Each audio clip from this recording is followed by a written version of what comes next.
I wanted to share with you my favorite medicinal plant I've learned about in the last few years is yarrow. And this one I harvested last January, not last January, a year ago last January, so January 2024.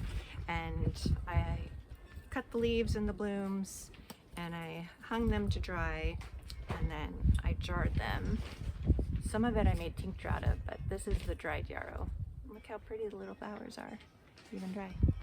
And I use it for various things, but the tincture I'll use, like if I'm feeling feverish or a body ache, I'll use it and it'll move it through really quickly.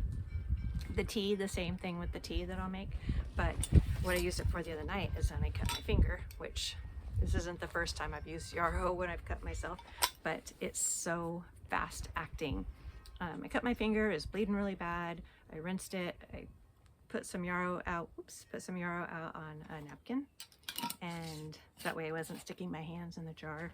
And I just took some of that, packed it around, a really good amount around the cut, and then wrapped it with a band-aid just to hold it on. But it'll eventually just adhere to your whole finger. But in the beginning, I wrap it and the bleeding stops immediately and it starts the healing process immediately. And so the throbbing will start to go down, and the discomfort of it, you'll be able to sleep that night. It won't be as distracting to you. But then when you take the band-aid off, you'll see the yarrow is just like created its own little plant band-aid around your finger. So it's pretty fascinating. I wanted to show you.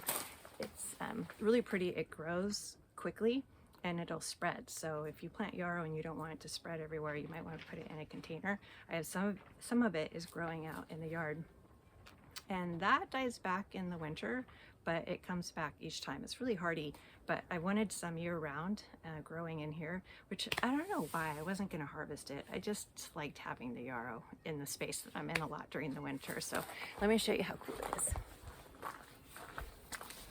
It's going to be even cooler looking when the blooms actually start exploding, but here's one of them. See, this one was a volunteer. I didn't even plant this one. I planted the one down the rows, down in one of the other planters, but it's really light and airy, and sometimes people will mistake it for, I think it's called poison hemlock, when they see it out in the wild. But if you get familiar with the leaves, what the leaves feel like and look like, you really can't mistake it. Check out this sage. I thought this sage was gonna die, and now it's blooming. It's doing so good. It's grown so much. I'm really surprised. It really liked being in the greenhouse this winter. Okay, let's go back to the yarrow. I got distracted by the sage because the sage is really cool. You know, you can use the sage as toothpaste and mouthwash. And if you have a sore throat or you have a cold sore or a mouth sore, you can use sage. I should show what I'm talking about. You can use sage for that. So you can take these leaves, dry them, crumble them up, put them in a jar, and have it as a tea, and then swish it, gargle with it. It truly will get rid of mouth sores, pain, any sort of gum bacteria. So very handy to have, great as a toothpaste.